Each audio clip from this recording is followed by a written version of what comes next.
Hello everyone, so how to restore a deleted list on Wunderlist.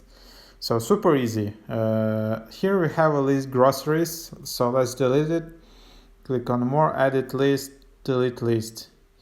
It says it will be deleted forever. It's actually not true because if you deleted less than 30 days ago, this is important, then you can restore it.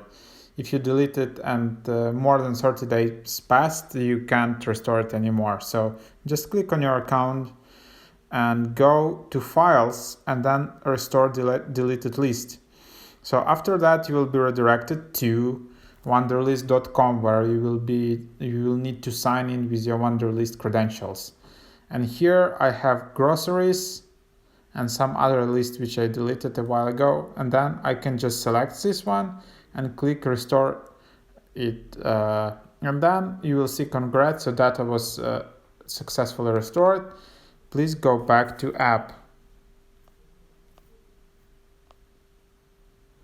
So of course we'll need to wait until everything is synced, and then when I synced it, groceries will be restored.